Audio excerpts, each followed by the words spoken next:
അനുഗ്രഹിക്കപ്പെട്ട നല്ല സമയത്തിനായി ഞാൻ ദൈവത്തെ സ്തുതിക്കുന്നു, സ്തോത്രം ചെയ്യുന്നു. ദൈവവചനം ശ്രവിച്ചുകൊണ്ടിരിക്കുന്ന എല്ലാ ദൈവമക്കൾക്കും വീണ്ടും വരാമെന്നരുളി ചെയ്തവനായ കർത്താവായ യേശു ക്രിസ്തുവിൻ്റെ ധന്യനാമത്തിൽ ഞാൻ എൻ്റെ സ്നേഹവന്ദനം അറിയിക്കുന്നു.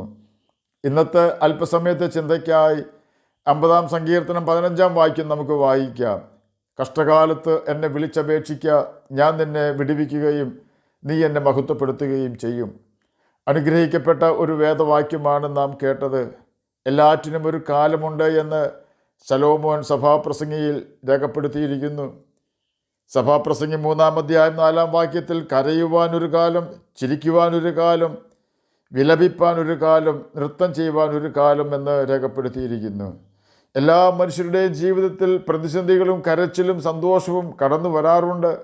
നീ എൻ്റെ കണ്ണിന് കണ്ണുനീരിൽ നിന്നും, എൻ്റെ പ്രാണനെ മരണത്തിൽ നിന്നും, എൻ്റെ കാലിനെ വീഴ്ചയിൽ നിന്നും രക്ഷിച്ചിരിക്കുന്നു എന്ന് 116-ാം സങ്കീർത്തനം 8-ാം വാക്യത്തിലും, നീ എൻ്റെ വിലാപത്തെ നൃത്തമാക്കി തീർത്തു, എൻ്റെ രട്ടഴിച്ച് സന്തോഷം മുടിപ്പിച്ചിരിക്കുന്നുവെന്ന് 30-ാം സങ്കീർത്തനം 11-ാം വാക്യത്തിലും രേഖപ്പെടുത്തിയിരിക്കുന്നു.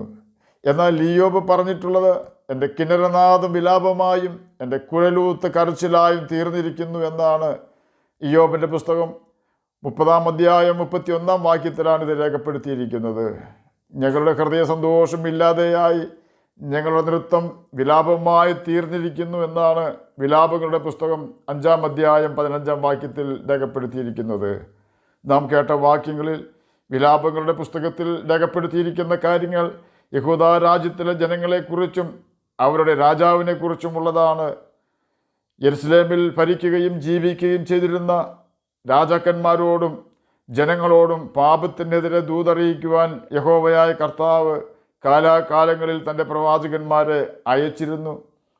എന്നാൽ ദൈവത്തിൻ്റെ പ്രവാചകന്മാർ ജനത്തോട് അറിയിക്കുന്ന സന്ദേശത്തെ അവർ അല്പം പോലും വകവയ്ക്കാതെ പ്രവാചകന്മാരെ കൊല്ലുകയും അടിക്കുകയും ഉപദ്രവിക്കുകയും ചെയ്തു. വർഷങ്ങളോളം ദൈവത്തോടും അവൻ്റെ പ്രവാചകന്മാരോടും അതിക്രമം ചെയ്തതിൻ്റെ ഫലമായി യിരെമ്യാ പ്രവാചകൻ്റെ പ്രവചന കാലത്ത് തന്നെ ദൈവം ബാബേൽ ചക്രവർത്തിയായിരുന്ന നെബൂഖദ്നേസർ രാജാവിനെ അയച്ച് യഹൂദാ രാജാവിനെയും ജനത്തെയും അടിമകളാക്കി ബാബേലിലേക്ക് കൊണ്ടുപോയി.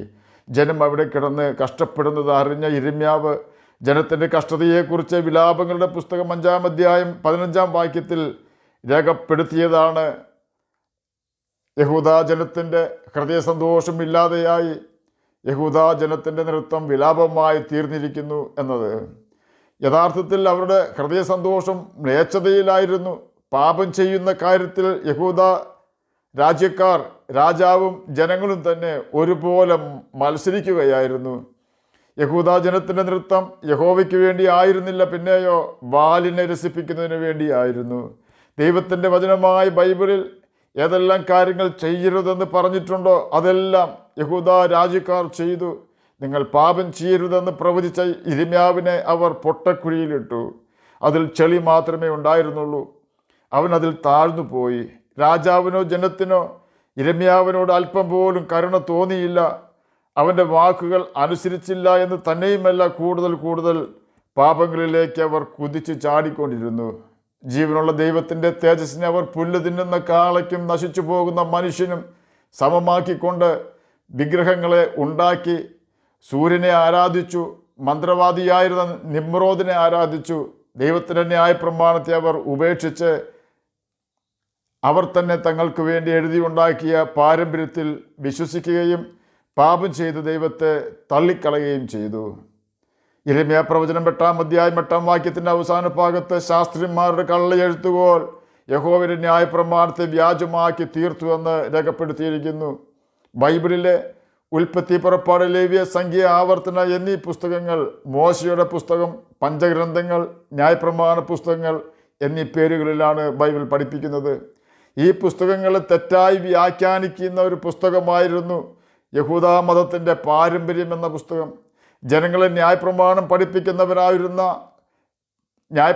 പഠിപ്പിക്കുന്നവരായിരുന്നു ശാസ്ത്രിമാർ. ഈ കൂട്ടർ കൈക്കൂലി മേടിച്ച് കുറ്റവാളികളെ രക്ഷപ്പെടുത്തുവാൻ തക്കവണ്ണം ന്യായപ്രമാണത്തെ ദുർബലമാക്കി കളഞ്ഞു.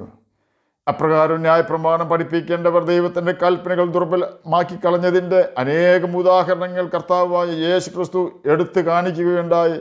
അതിലൊരെണ്ണമാണ് കൊല ചെയ്യരുത് എന്ന പുറപ്പാട് പുസ്തകം 20 അധ്യായം 13 വാക്യം. ആരെങ്കിലും കൊല ചെയ്താൽ പുറപ്പാട് പുസ്തകം 21 അധ്യായം 12-14 വാക്യങ്ങളുടെ അടിസ്ഥാനത്തിൽ അവർ മരണശിക്ഷ അനുഭവിക്കേണ്ടി വരും. ഒരു മനുഷ്യനെ അടിച്ചു കൊല്ലുന്നവൻ മരണശിക്ഷ അനുഭവിക്കണമെന്ന് പുറപ്പാട് പുസ്തകം 21 അധ്യായം 12 വാക്യത്തിലും, ഒരുത്തൻ കരുതിക്കൂട്ടി കൂട്ടുകാരന് ചതിച്ചു കൊന്നെങ്കിൽ അവൻ മരിക്കേണ്ടതിന് നീ അവനെ എൻ്റെ യാഗപീഠത്തെങ്കിൽ നിന്നും പിടിച്ചുകൊണ്ടു പോകണമെന്ന് പുറപ്പാട് പുസ്തകം 21 അധ്യായം 14 വാക്യത്തിലും രേഖപ്പെടുത്തിയിരിക്കുന്നു. എന്നാൽ ഈ വാക്യങ്ങൾ യഹൂദ ശാസ്ത്രിമാർ വ്യാഖ്യാനിച്ചുകൊണ്ട് പാരമ്പര്യത്തിൽ എഴുതി വെച്ചിരിക്കുന്നത് ആരെങ്കിലും കൊല ചെയ്താൽ ന്യായവിധിക്ക് യോഗ്യനാകുമെന്ന് മാത്രമാണ്. കൈക്കൂലി മേടിച്ച് കുറ്റവാളിയെ രക്ഷിക്കുവാൻ മഹാപുരോഹിതന്മാർക്കും യഹൂദന്മാരുടെ സുപ്രീം കോടതി ജഡ്ജിമാർക്കും നല്ല ഒരു അവസരം ഉണ്ടാകേണ്ടതിന് വേണ്ടിയാണ് അവർ ഇപ്രകാരം ചെയ്തത് എന്ന് ചിന്തിക്കുന്നതിൽ തെറ്റില്ല.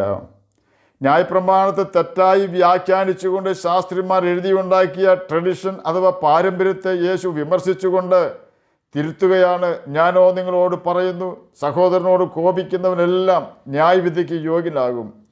സഹോദരനോട് നിസാര എന്ന് പറഞ്ഞാൽ ന്യായാധിപ സഭയുടെ മുമ്പിൽ നിൽക്കേണ്ടി വരും. മൂഢ എന്ന് പറഞ്ഞാലോ അഗ്നി നരകത്തിന് യോഗ്യനാകും. മത്തായി എഴുതിയ സുവിശേഷം 5 അധ്യായം 21 മുതൽ 24 വരെയുള്ള വാക്യങ്ങളിൽ ഇതിനെക്കുറിച്ച് രേഖപ്പെടുത്തിയിട്ടുണ്ട്. ഒടുവിൽ ബാബേലിൽ കിടന്നവർ നിലവിളിക്കുകയാണ്. ബാബേൽ രാജാവ് അവരെ പീഡിപ്പിക്കുകയാണ്. എന്നെ കേൾക്കുന്ന പ്രിയ ദൈവമകനെ, ദൈവമകളെ, പാപത്തിൽ നിന്നും രക്ഷ നേടുവാൻ ദൈവം തന്ന അവസരങ്ങൾ നഷ്ടപ്പെടുത്തരുത്. നമ്മെക്കാൾ മിടുക്കന്മാരും മിടുക്കികളുമായി ജീവിക്കുന്നവർ പാപത്തിൽ രസിക്കുന്നത് കാണുമ്പോൾ നാം അവരെ വിട്ട് അകലം പാലിക്കണം. കാരണം നാം മുൻപ് കേട്ടതുപോലെ പാപത്തിൽ സന്തോഷിച്ചവർ നിലവിളിക്കേണ്ടി വരും. പാപത്തിൽ നൃത്തം ചെയ്തവർ തീരാ ദുഃഖത്തിലായത് നാം ഓർക്കണം. ഇന്നല്ലെങ്കിൽ നാളെ നിശ്ചയമായി ദൈവം പാപത്തിന് ശിക്ഷ വിധിക്കുമെന്നതിന് യാതൊരു സംശയമില്ല. പാപത്തിൻ്റെ അന്തിമ ശിക്ഷ ഗന്ധകം കത്തുന്ന തീ പൊയ്കയാണെന്ന് നാം ഓർക്കണം. യേശുവിൻ്റെ കാൽവരി ക്രൂശിലെ രക്തത്തിൽ ആശ്രയിച്ച് പാപത്തെ ഉപേക്ഷിച്ചൊരു ദൈവമകനും ദൈവമകളുമായി ജീവിക്കുവാൻ യേശുവേ എന്നെ സഹായിക്കണം എന്ന് പ്രാർത്ഥിച്ച് നാം മുന്നേറുന്നുവെങ്കിൽ നിശ്ചയമായും യേശു കർത്താവ് നമ്മെ പാപത്തിൻ്റെ ശക്തിയിൽ നിന്നും രക്ഷിക്കും.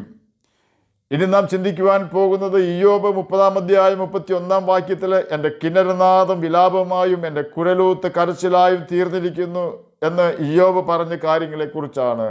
ഇവിടെ ഇയ്യോബ് കിന്നരം വായിച്ചു കൊണ്ടിരുന്നതും കുരൽ ഊതിക്കൊണ്ടിരുന്നതും യഹോവയെ സ്തുതിക്കുന്നതിന് വേണ്ടിയായിരുന്നു. ദൈവത്താൽ സാക്ഷ്യം ലഭിച്ചവനാണ് ഇയ്യോബ്. എൻ്റെ ദാസനായ ഇയ്യോബിനെ പോലെ വിശുദ്ധൻ ആരും ഇല്ല എന്നായിരുന്നു ഇയ്യോബിന് ദൈവം കൊടുത്ത സാക്ഷ്യം. ഇയ്യോബിൻ്റെ പുസ്തകം 1 അധ്യായം 8 വാക്യത്തിൽ നമുക്കിത് വായിക്കുവാൻ കഴിയും. എന്നിട്ടും ഇയ്യോബിന് പ്രതിസന്ധി വന്നു.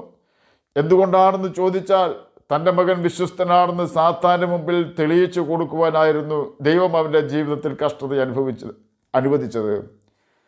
ഇയ്യോബിനത് വേദനാജനകമായിരുന്നുവെങ്കിലും അതിരം കൊണ്ട് ഇയ്യോബ് ദൈവത്തിനെതിരെ അവിവേകം സംസാരിച്ചില്ല. ഇയ്യോബിന് കഷ്ടത ഉണ്ടായിരുന്നുവെങ്കിലും അവൻ്റെ ആത്മാവിൽ തൊടുവാനോ ആത്മാവിൽ പ്രവേശിക്കുവാനോ സാത്താനെ ദൈവം അനുവദിച്ചില്ല. സാത്താൻ ഇയ്യോബിൻ്റെ ഹൃദയത്തിൽ കയറണമെങ്കിൽ നിശ്ചയമായും ഇയ്യോബ് പാപം ചെയ്യണമായിരുന്നു. നാം പാപം ചെയ്താൽ മാത്രമേ ദൈവാത്മാവ് നമ്മെ വിട്ടു പോവുകയുള്ളൂ. ഇയ്യോബിൻ്റെ ശരീരത്തിൽ സാത്താൻ ബലപ്രയോഗം നടത്തി. ഇയ്യോബിൻ്റെ വസ്തുവകയിൽ നാശം വരുത്തി. എല്ലാം നഷ്ടപ്പെട്ടുവെങ്കിലും തൻ്റെ ശരീരം പുഴുവരിച്ചു എങ്കിലും ദൈവത്തിൻ്റെ സഹിത്വം അവനുണ്ടായിരുന്നു. അതുകൊണ്ടാണ് പുഴുക്കളെ ഓട്ടിൻ കഷ്ണം കൊണ്ട് കുത്തിച്ചാടിക്കുമ്പോൾ പോലും ഇയ്യോബ് പറഞ്ഞത്, എൻ്റെ വീണ്ടെടുപ്പുകാരൻ ജീവിച്ചിരിക്കുന്നു എന്നും അവനൊടുവിൽ പൊടിമേൽ നിൽക്കുമെന്നും ഞാൻ അറിയുന്നു. പുതിയ നിയമത്തിൽ കർത്താവായ യേശു ക്രിസ്തു തൻ്റെ കർത്തൃപ്രാർത്ഥനയിൽ പരീക്ഷയിൽ നിങ്ങളെ പ്രവേശിപ്പിക്കരുതെന്ന് പ്രാർത്ഥിക്കണമെന്ന് പഠിപ്പിച്ചു. അതിന് കാരണം പത്രോസ് പറഞ്ഞതുപോലെ നാം പറയാതിരിക്കുവാനാണ്. മരിക്കേണ്ടി വന്നാലും ഞാൻ നിന്നെ വിട്ടു പോവുകയില്ല എന്ന് നാം പറയേണ്ടതിന് പകരം കർത്താവെ, നിന്നെ ഉപേക്ഷിക്കുവാൻ ഇടവരാതെ എന്നെ സഹായിക്കണമേ എന്നുള്ള പ്രാർത്ഥനയാണ് ഏറെ നല്ലത്. ഇയ്യോബ് ആഗ്രഹിച്ച് നിലവിളിച്ച് പ്രാർത്ഥിച്ചതുപോലെ തന്നെ കർത്താവ് അവനെ ചെയ്തു കൊടുത്തു. ഇയ്യോബിൻ്റെ പുസ്തകം 29 അധ്യായത്തിൽ ഇയ്യോബ് പറയുകയാണ്, അയ്യോ, പണ്ടത്തെ നാളുകളിലെ പോലെ ദൈവം എന്നെ കാത്തുപോകുന്ന നാളുകളിലെ പോലെ ഞാൻ ആയെങ്കിൽ കൊള്ളായിരുന്നു. കർത്താവ് അവൻ്റെ പ്രാർത്ഥന പോലെ തന്നെ ചെയ്തുവെന്ന് ഇയ്യോബിൻ്റെ പുസ്തകം 42-ാം അധ്യായം 16-ഉം 17-ഉം വാക്യങ്ങളിൽ കൂടി നമുക്ക് മനസ്സിലാക്കുവാൻ കഴിയും. അതിനുശേഷം ഇയ്യോബ് 140 സംവത്സരം ജീവിച്ചിരുന്നു. അവൻ മക്കളെയും മക്കളുടെ മക്കളെയും 4 തലമുറയോളം കണ്ടു. അങ്ങനെ ഇയ്യോബ് വൃദ്ധനും കാലസമ്പൂർണനുമായി മരിച്ചു. ഇയ്യോബിൻ്റെ പുസ്തകം 42-ാം അധ്യായം 16-ഉം 17-ഉം വാക്യങ്ങളാണ് നാം കേട്ടത്. ഇനി നാം ചിന്തിക്കുവാൻ തുടങ്ങുന്നത് 116-ാം സങ്കീർത്തനം 8-ാം വാക്യത്തിലും 30-ാം സങ്കീർത്തനം 11-ാം വാക്യത്തിലും ദാവീദ് എഴുതിയ കാര്യങ്ങളെക്കുറിച്ചാണ്. 116-ാം സങ്കീർത്തനം 8-ാം വാക്യത്തിൽ, നീ എൻ്റെ പ്രാണനെ മരണത്തിൽ നിന്നും എൻ്റെ കണ്ണിനെ കണ്ണുനീരിൽ നിന്നും എൻ്റെ കാലിനെ വീഴ്ചയിൽ നിന്നും രക്ഷിച്ചിരിക്കുന്നുവെന്ന് രേഖപ്പെടുത്തിയിരിക്കുന്നു. അതുപോലെ തന്നെ 30-ാം സങ്കീർത്തനം 11-ാം വാക്യത്തിൽ, നീ എൻ്റെ വിലാപത്തെ എനിക്ക് നൃത്തമാക്കി തീർത്തു, എൻ്റെ രട്ട് നീ അഴിച്ചു, എന്നെ സന്തോഷം ഉടിപ്പിച്ചിരിക്കുന്നു എന്നും രേഖപ്പെടുത്തിയിരിക്കുന്നു. ഈ 2 സങ്കീർത്തനങ്ങളിൽ 30-ാം സങ്കീർത്തനം ദാവീദ് എഴുതിയെന്ന് ശീർഷകത്തിൽ രേഖപ്പെടുത്തിയിരിക്കുന്നു. എന്നാൽ 116-ാം സങ്കീർത്തനം എഴുതിയത് ആരാണെന്ന് ശീർഷകത്തിൽ കാണുന്നില്ല എങ്കിലും അതിൻ്റെ ഭാഷാശൈലി വിളിച്ചറിയിക്കുന്നത് ദാവീദ് തന്നെയാണത് എഴുതിയത് എന്നാണ്. അനേകർ ഇതിനെ പിന്തുണയ്ക്കുന്നുമുണ്ട്. ഈ 2 സങ്കീർത്തനങ്ങളിലും ഭക്തൻ പ്രസ്താവിച്ചിരിക്കുന്ന കാര്യങ്ങൾ ദൈവം തൻ്റെ പ്രാണനെ മരണത്തിൽ നിന്നും കണ്ണിനെ കണ്ണുനീരിൽ നിന്നും കാലിനെ വീഴ്ചയിൽ നിന്നും രക്ഷിച്ചു എന്നതാണ്. ദൈവത്തിൻ്റെ ഈ 3 രക്ഷണ്യ പ്രവൃത്തികൾ മൂലം ഭക്തന് ലഭിച്ച 2 അനുഗ്രഹങ്ങൾ എന്താണെന്ന് 30-ാം സങ്കീർത്തനം 11-ാം വാക്യത്തിൽ രേഖപ്പെടുത്തിയിരിക്കുന്നത് ഇപ്രകാരമാണ്: ഭക്തൻ്റെ വിലാപം മാറിപ്പോയി, അതിന് പകരം യഹോവയുടെ മുമ്പിൽ നൃത്തം വയ്ക്കുവാൻ ഇടവന്നു. രട്ട് മാറി, അതിന് പകരം സന്തോഷം ഉടുക്കുവാൻ ഇടവന്നു. ശൗലിൽ നിന്നുള്ള ദ്രോഹങ്ങൾ മൂലവും അബ്ശലോമിൻ്റെ പ്രവൃത്തികൾ മൂലവും അഹിതോഫലിൻ്റെ ചതിവ് മൂലവും ശിമെയയുടെ ശാപങ്ങൾ മൂലവും ദാവീദ് വളരെയധികം കഷ്ടതയിലും സങ്കടത്തിലും ആയി തീർന്നിട്ടുണ്ട്. മരണത്തെ മുഖാമുഖം കണ്ടിട്ടുണ്ട്. തൻ്റെ സ്നേഹിതന്മാർ തന്നെ കല്ലെറിയുവാൻ സിഗ്ലാഗിൽ വെച്ച് ഇടയായിട്ടുണ്ട്. കല്ലെറിയുവാൻ തുടങ്ങി. ഈ കാര്യങ്ങളെല്ലാം താൻ രാജാവാകുന്നതിന് മുമ്പും അതിന് ശേഷവുമായിരുന്നു. ബത്ശേബയോടുള്ള ബന്ധത്തിൽ ഊരിയാവിനെ വാൾ കൊണ്ട് കൊല്ലിച്ചതിന് ശേഷം താൻ ചെയ്യിച്ച കൊലപാതകവും താൻ ചെയ്ത വ്യഭിചാരവും മൂലം താൻ കൊല്ലപ്പെടുകയും നിത്യനരകത്തിൽ വീഴുകയും ചെയ്യുമായിരുന്ന സ്ഥാനത്ത് ദൈവം അവനെ നിത്യനരകത്തിൽ നിന്നും അവിടെയുള്ള കരച്ചിൽ നിന്നും ഭൂമിയിൽ ജീവിച്ചിരുന്നപ്പോൾ ഉള്ള രട്ടിൽ നിന്നും കരച്ചിൽ നിന്നും നിത്യനാശത്തിൽ നിന്നും വീണ്ടെടുത്തു. ദൈവം വെറുക്കുന്ന പാപങ്ങളിൽ നിന്നും ദൈവം തന്നെ രക്ഷിച്ചു. അഹിതോഫൽ തന്നെ തകർക്കുവാനായി തൻ്റെ മകനെ സ്വാധീനിച്ചപ്പോൾ ദൈവം അത് ദാവീദിനെ അറിയിക്കുകയും ദാവീദ് ദൈവത്തോട് പ്രാർത്ഥിച്ചപ്പോൾ ദൈവം അഹിതോഫലിൻ്റെ ആലോചന അബദ്ധമാക്കി തീർക്കുകയും ചെയ്തു. സിഗ്ലാഗിൽ വെച്ച് തൻ്റെയും കൂട്ടുകാരുടെയും സമ്പത്തും ഭാര്യമാരെയും ശത്രുക്കളാൽ അപഹരിക്കപ്പെട്ടപ്പോൾ തൻ്റെ കൂട്ടുകാർ പോലും ദാവീദിനെ കല്ലെറിയുവാൻ ശ്രമിച്ചു. അവിടെയും താൻ ദൈവത്തോട് നിലവിളിച്ച് രക്ഷ പ്രാപിച്ചു. എപ്പോഴെല്ലാം ദാവീദ് നിലവിളിച്ചിട്ടുണ്ടോ അപ്പോഴെല്ലാം അവൻ രക്ഷിക്കുവാൻ ദൈവം ഓടി വന്നിട്ടുണ്ട്. ഗോലിയാത്തിൻ്റെയും സിംഹത്തിൻ്റെയും കരടിയുടെയും മുമ്പിലും ദൈവം ദാവീദിനെ ഉറച്ചു നിൽക്കുമാറാക്കി. കാരണം ദാവീദ് ദൈവത്തെ അനുസരിച്ചുകൊണ്ട് ദൈവത്തിൻ്റെ ആലോചനയ്ക്ക് ശുശ്രൂഷ ചെയ്തിരുന്നു. കർത്താവിൻ്റെ കൽപ്പനകൾ അനുസരിച്ചുകൊണ്ട് നമ്മുടെ പ്രതിസന്ധികളിൽ നാം കർത്താവിനോട് നിലവിളിക്കുന്നുവെങ്കിൽ നിശ്ചയമായി നമുക്ക് വേണ്ടി ഉത്തരം അരുളുന്നവനാണ് നമ്മുടെ സ്വർഗീയ പിതാവ്. അവൻ നമുക്ക് ആ യാഥാർത്ഥ്യം അവൻ നമുക്ക് ബോധ്യം വരുത്തുകയും ചെയ്യും. ഒരു കാര്യത്തിൽ നമുക്ക് വളരെ ശ്രദ്ധിക്കേണ്ടിയിരിക്കുന്നു. നാം അവൻ്റെ കൽപ്പനകൾ അനുസരിച്ച് ജീവിക്കുന്നുവെന്നും നമ്മുടെ ഹൃദയത്തിൽ ആർക്കെതിരെയും കയ്പും പകയും ഇല്ല എന്നും ആർക്കെതിരെയും നാം ഹൃദയത്തിൽ ദോഷം ചിന്തിക്കുന്നില്ല എന്നും ഉറപ്പുവരുത്തി ജീവിക്കണം. അപ്രകാരം ഒരു വിശുദ്ധ ജീവിതം നയിക്കേണ്ടതിനായി നമുക്ക് ദൈവത്തിൻ്റെ കൽപ്പനകൾ അനുസരിക്കുകയും നിത്യജീവനെ പ്രാപിക്കുകയും ചെയ്യാം. അതിന് കർത്താവ് നമ്മെ സഹായിക്കട്ടെ എന്ന് പ്രാർത്ഥിച്ചുകൊണ്ട് ഞാൻ എൻ്റെ വാക്കുകളിൽ നിന്ന് വിരമിക്കുന്നു. നമുക്ക് പ്രാർത്ഥിക്കാം. ഞങ്ങളെ സ്നേഹിക്കുന്ന സ്വർഗീയ പിതാവേ, നല്ല സമയത്തിനായി ഇങ്ങനെ സ്തുതിക്കുന്നു, സ്തോത്രം ചെയ്യുന്നു. എന്നെ കേൾക്കുന്ന ഏതെങ്കിലും പ്രിയപ്പെട്ടവർ സമാധാനമില്ലാതെ ആയിരിക്കുന്നെങ്കിൽ അങ്ങ് അവർക്ക് സമാധാനം കൊടുക്കണമേ. പഠിക്കുന്ന കുഞ്ഞുങ്ങൾക്ക് പഠിക്കുവാനുള്ള ബുദ്ധിയും ജ്ഞാനവും ഓർമ്മ ശക്തിയും കൊടുക്കണമേ. വാർദ്ധക്യത്തിലായിരിക്കുന്ന പ്രിയപ്പെട്ടവർക്ക് പ്രത്യാശയും ധൈര്യവും കൊടുക്കണമേ. ജനത്തിൽ കഷ്ടത അനുഭവിപ്പാനിട വരാതെ അങ്ങ് അവരെ സഹായിക്കണമേ. അങ്ങയുടെ കൽപ്പനകൾ അനുസരിച്ചുകൊണ്ട് നിത്യജീവൻ അവകാശികളായി തീരുവാൻ അടിയനെ കേൾക്കുന്ന അങ്ങയുടെ കുഞ്ഞുങ്ങളെ സഹായിക്കണമേ. പ്രാർത്ഥന കേട്ടതിനായി സ്തോത്രം. യേശുവിൻ്റെ നാമത്തിൽ തന്നെ ആമേൻ. കർത്താവ് എല്ലാവരെയും അനുഗ്രഹിക്കട്ടെ.